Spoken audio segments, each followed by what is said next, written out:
Hello everyone, Simon Jacobson here. Another episode of Meaningful Live. Update from the spiritual Warfront, week 7. The great confrontation of nations. So firstly, I hope everybody's well. And may God protect our military in the Middle East and Israel, and protect all innocent men, women, and children. So, in our tradition, which I wish we weren't doing, I wish this was all over, as we all do, in a peaceful way, for peace for everybody. But there are the battles raging. So as I've been doing in the past weeks, let's get an update from the spiritual warfront. The military warfront, the physical warfront, you have all the different outlets. But the spiritual warfront is less talked about, even though in many ways it's really the driving force behind everything, and it's critically important, hand in hand with the battles on the ground, in the air, at sea, because any battle, any war has to be fought as well in the minds and the hearts and the psyches of why, what are we fighting for? What do we stand for? What is going to be victory? So of course the great development, the big development this past week is the hostage release of some of the hostages by Hamas in exchange for three Palestinians for every one of these hostages, as well as a ceasefire for 4 days, and other details that have been spelled out. So the big question people are asking, is this wise? Let's make it clear. Every human being's life is precious, is divine, is sacred. So therefore when you see hostages who were taken for no reason, completely innocent civilians, men, women, little children, orphans now. So of course we celebrate that they're able to go back, be reunited with their, hopefully, loved ones, families. Some will just begin the healing now, but at least they're out of the clutches of those savages that kidnapped them in the first place. So I think we all agree, once you see that, you see that. The question is, in the bigger scheme of things, is this going to embolden, is this going to incentivize the enemy by saying, look, you know what, hostages are leverage. What I find infuriating personally, and I need to share this, is the imbalance here. On October 7th, atrocities were perpetrated, war crimes of the worst sort. That's already not being talked about. Then hostages were taken. So as if it's now like some type of two sides. Okay, we're doing you a favor, we're giving you back hostages. You should never have taken them in the first place. And the world should be clamoring, should be demanding, return all the hostages. What is this partial return? Every one of them should be sent home. That's part of the crime here. So I understand the value of getting a few of them, especially the children, the elderly, the women. But the whole thing is the morality of this is like completely skewed. That should be the demand. Absolutely every hostage. Why even agree for partial? And if not, there's a war. You either will be eradicated or total unconditional surrender. World War II. While Berlin was being bombed, the Germans would give out a statement and say, if you stop bombing us for 4 days, we'll give you 100 or 1,000 Jews from concentration camps. What would the Allies do? Now, this doesn't take away from those lives. Of course we want those. Not to mention, of course, the tens of thousands, the hundreds of thousands, the millions that were still remained or were already killed. But what would they do? This is a war. There's no such thing as you dictating terms. You want a full surrender, completely surrender. We're not stopping fire. You want to completely surrender, complete surrender, and the winner will dictate the terms. If Hamas surrendered completely, gave up all the hostages, then we'll tell you what the terms are. So I'm not sure, from a military point of view, where this is going to end up, because now, why would they not continue to dangle these hostages and buy more time, and the price will go up? I really hope I'm wrong, that Israel can resume what it has to do, but I'm not sure of the bigger wisdom here. Again, fully understanding and appreciating the sanctity of the lives, and thank God that they are now safe after what they went through. So I'm not minimizing that. I'm not suggesting it's easy decisions to make as well. When you have a situation, a country that feels like one family, and the degrees of separation are so few. So I fully understand. And I don't envy anyone to be in that position. But we have to also talk about what consequences can be.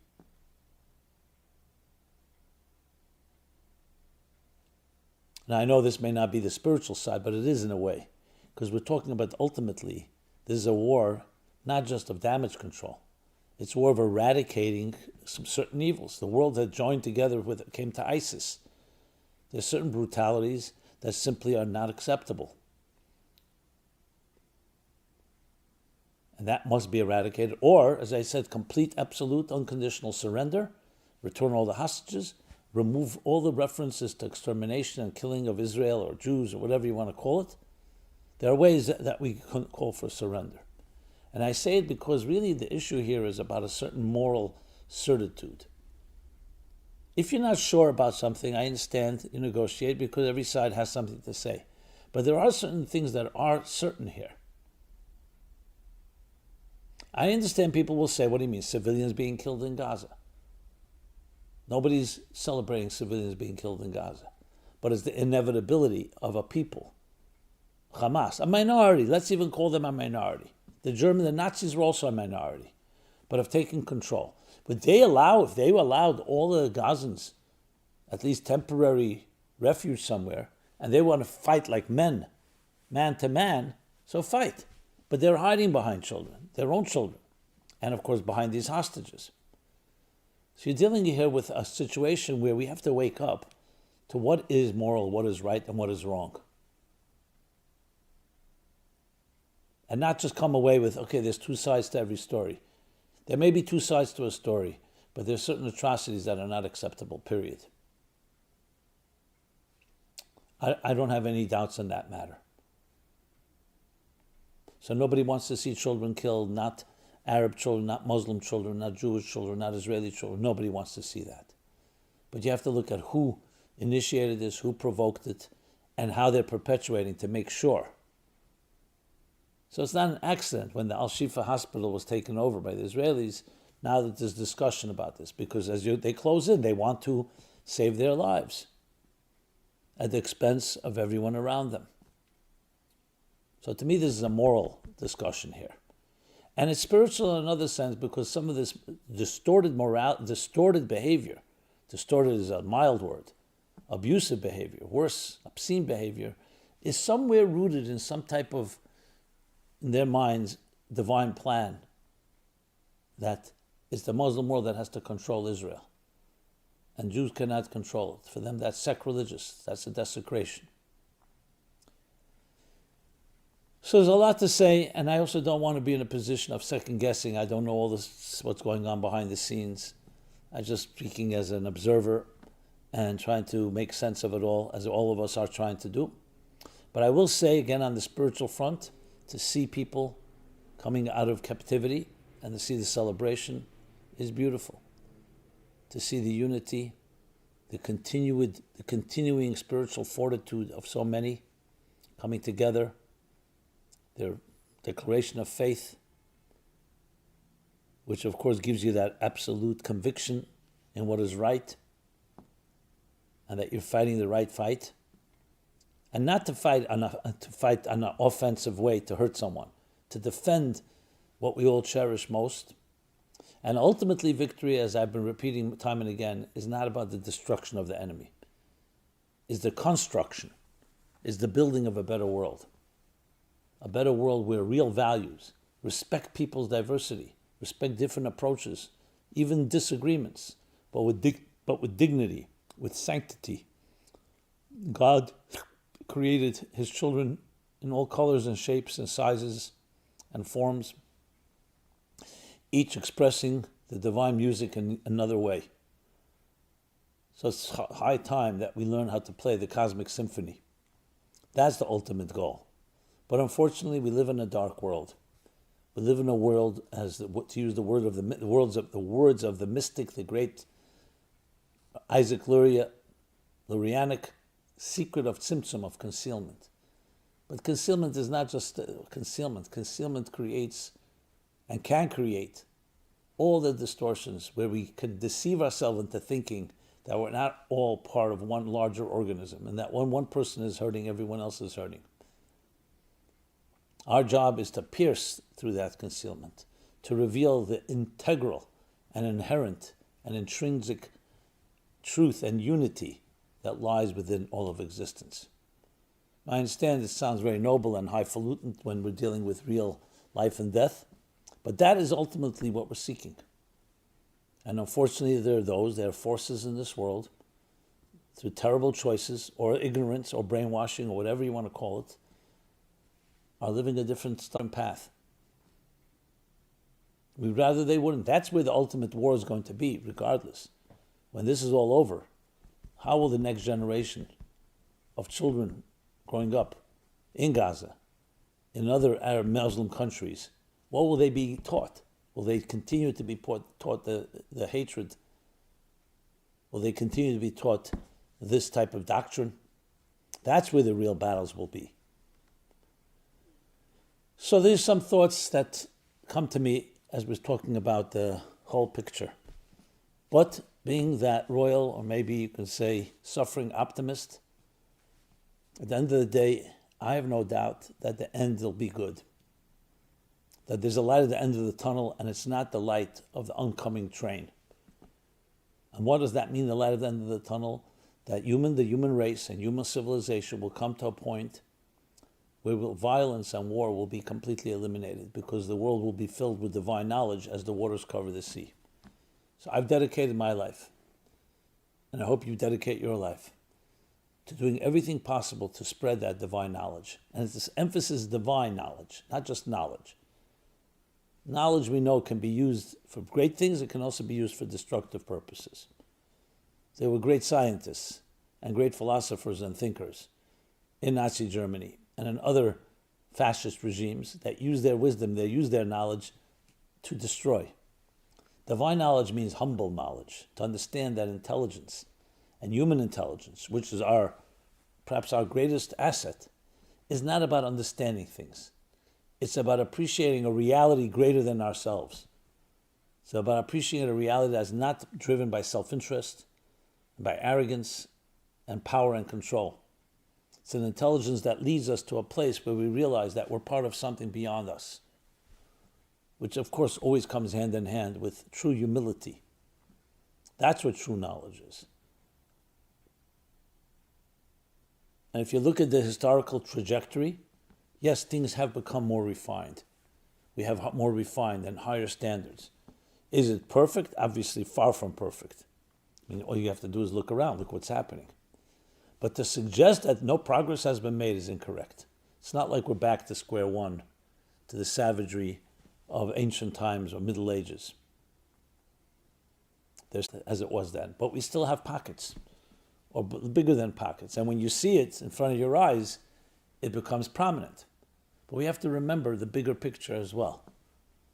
So our goal is to expose the evil, to expose the bad choices, not to cover up for it, and not to minimize it, and not to excuse it, because that doesn't do any service to anyone.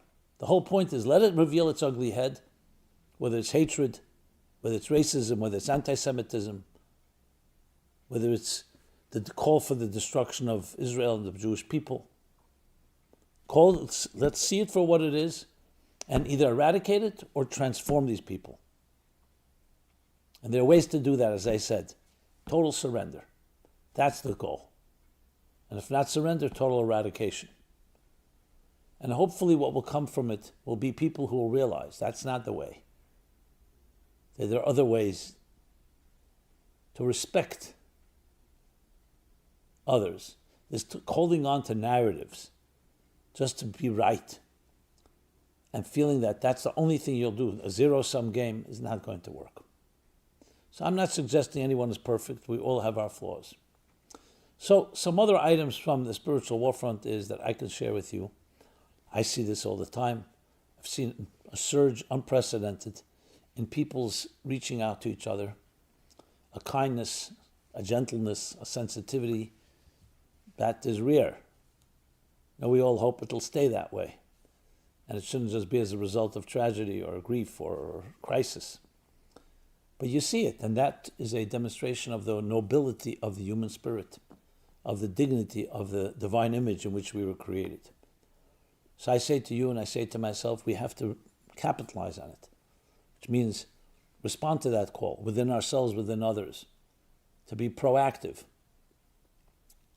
to reach out, to join, to find ways where we can commune. We give each other strength in that fashion. And whether that comes down to volunteerism, charity, just plain communion and connection, there's so many ways that today, especially with technology, where we can demonstrate our commonality, our love, which will always be more powerful than the darkness. But darkness is the absence of light. If you don't shine the light, darkness will prevail and will seem that it's more powerful. Bring light in and darkness dissipates. More light, the less darkness. As I've been doing each week, but also looking to the Bible, in the narrative of the Bible, which very much parallels the events of our times, the confrontations, firstly in the tent and home of Abraham, between his two children, Isaac and Ishmael, respectively the ancestors of the Jewish people. I should go Ishmael and Isaac because Ishmael was older. The respective ancestors of the Arab Muslim world and the Jewish people. And then in the next generation, the children of Isaac, his twin sons, Esau and Jacob. Again, respectively, Esau, the ancestor of the Western, Roman Christian world. And Jacob, again, a son of Isaac, the forefather of the Jewish people. But they're at odds with each other. Two nations, we read a few weeks ago, two nations at each other's throats. They cannot coexist. But now comes a dramatic moment. 20 years later, after Jacob escaped the wrath of his brother Esau, and he went off to his uncle and got married and built a family, he now returns to Israel. Of course, what's on his mind, and all our minds, is what's going to happen with his brother Esau. Is he still angry? Does he still want vengeance? Is he still ready to kill Jacob? So Jacob sends messengers to his brother to see. And they come back with a report that Esau is marching with 400 men. Clearly, he was not ready to make peace. So Jacob prepares in three ways. He prays to God for help, for salvation. He prepares a bribe to appease his brother Esau. And he prepares for war. That's the wise approach. You cover all your bases. You don't know what's going to work. And we need all of them. We need the spiritual prayer, we need the physical war, and we may need also to maneuver. Sometimes you can appease someone. In this case with Jacob, actually the first two worked. The prayer and the appeasement were enough. He didn't have to go to war. But the story continues. The classics, but they're also cryptic. But when you start reading into them, you start realizing their power. And what's the story? Jacob sees, so he realizes he has to protect his family, seeing that his brother is going to war with him, is ready to go to war. So he crosses over the river, splits them into different camps, but goes back for some final details, remains that still remain back there. As he goes back, he encounters the strange man, a stranger. We're not told who that stranger is. We have to read the commentaries, in the Zohar and other places, who basically say the stranger was the angel of Esav, his guardian angel. And what happens? Of course, they begin to wrestling with the angel. Jacob is wrestling with the angel of his brother. And they wrestle all night. And the angel cannot prevail over Jacob. As the dawn breaks and the morning comes, the angel says to Jacob, "Let me go. I have to go back to do my duties." Jacob says, "No, I'll let you go if you bless me. If you bless me." And the angel says, "What's your name?" He says, "Jacob." He says, "Your name shall no longer be Jacob, shall be Israel." That's where the first name Israel, the country, the land of Israel comes from, and the people of Israel. Why? Because you've battled, Israel, Yisrael in Hebrew, you've battled, you've wrestled with men and with God, and you have prevailed. But, not to be outdone, the angel leaves him with a wound. He displaces his hip. So everybody wonders, what is going on and what's the story? So briefly, the story is this: the dark night, when they wrestle, is the darkness of this world, the darkness of exile, the darkness of dissonance, where we're not aligned with our purpose, we're not aligned with our divine calling. And therefore there are these battles. And the battle lasts all night because it's dark, it's night. But then the dawn will come. The dawn will be the dawn of redemption, when the world will come to peace with its calling, with its mission, with its destiny.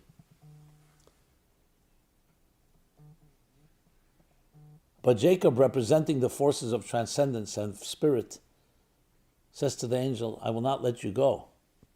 I need you to bless me." Because he wanted the darkness should bless him. The forces of the negative forces should bless him. And he blesses him. He says, "You have the power to prevail even over angels, even over people. You have power." And that's the name of Israel. The power to reveal even in the darkness light. But because it's still dark, so he's not left untouched. Jacob's hip is dislocated.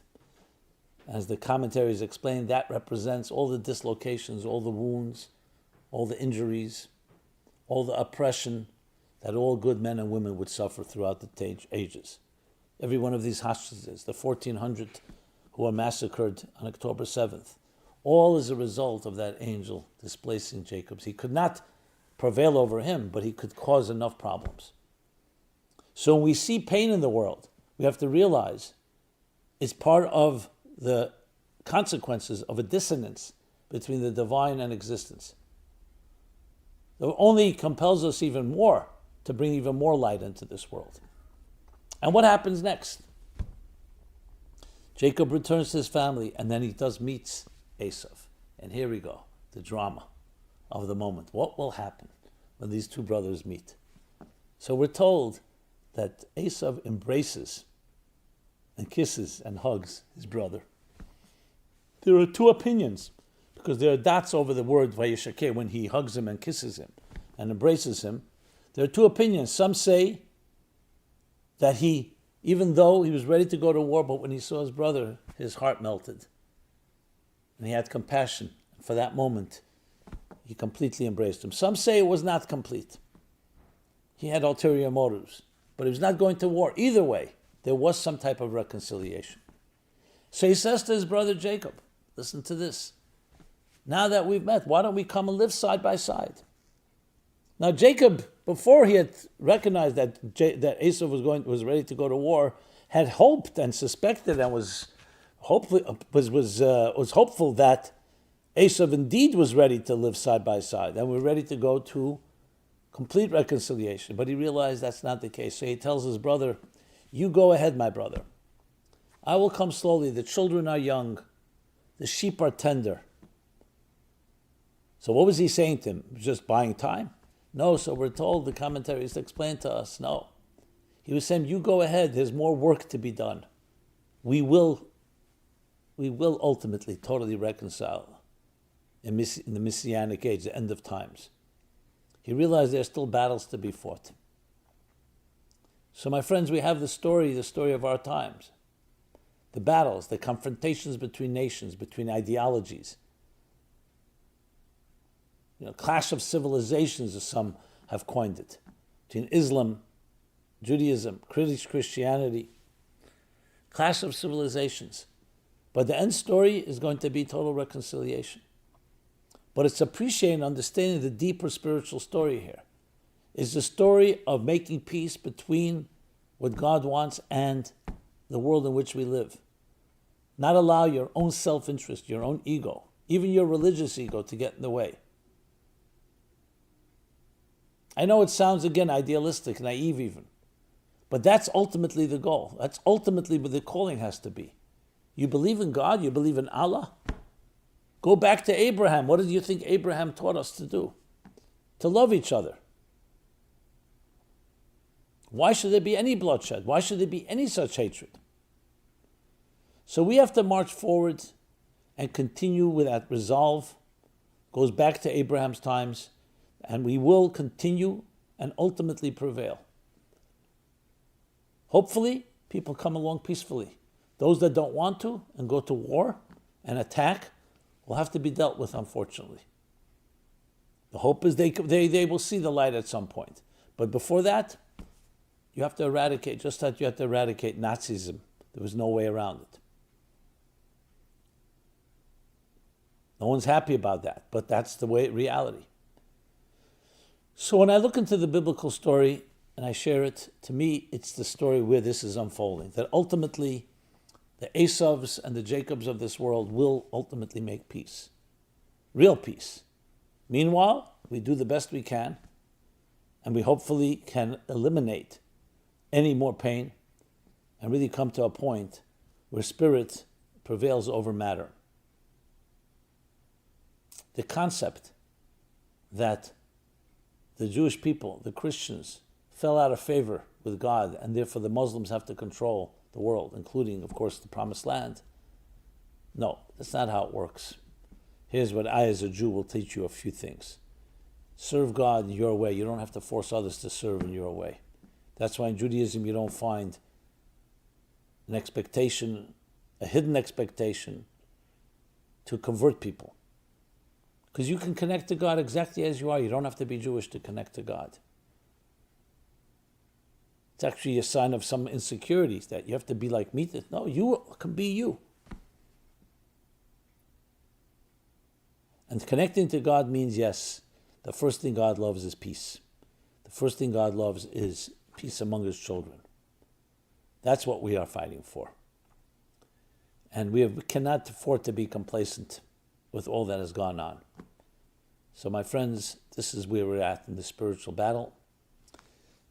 I would like to be able to report and say that all hostilities are over. I can't say that yet. But I could say that there are many of us that carry a vision of a better world, carry a vision of a godly world, a world aligned with a purpose for which it was created.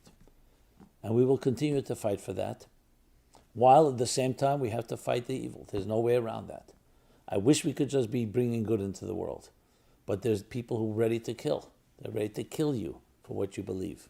They're ready to kill you if you're not like them. They're ready to kill you if you're named a Jew or some other name that they don't like. That's a reality that we have to accept. So we fight that battle out of necessity, but the main thing is not just stopping the bleeding, it's transformation. A world filled with divine knowledge as the waters cover the sea. That will bring ultimate peace, an ultimate understanding, an ultimate coexistence of a diversity living in harmony. Everyone be blessed and be well. God bless all those that are fighting for the good cause, all innocent men, women, and children. And may this come to an end quickly, painlessly. May all the hostages be released, and may our moral compass shine and not become clouded or rusty or hazy, to understand what is right and what is wrong, even when there are different opinions. God bless you. This has been Simon Jacobson speaking. Meaningful Life Center, meaningfullife.com. Check out our website, meaningfullife.com /Israel at War. You will find a whole array of constantly updated materials, videos, programs, articles. Love to hear your feedback, thoughts, comments, suggestions, and please share and subscribe to our growing YouTube channel. Be well and be blessed. Thank you.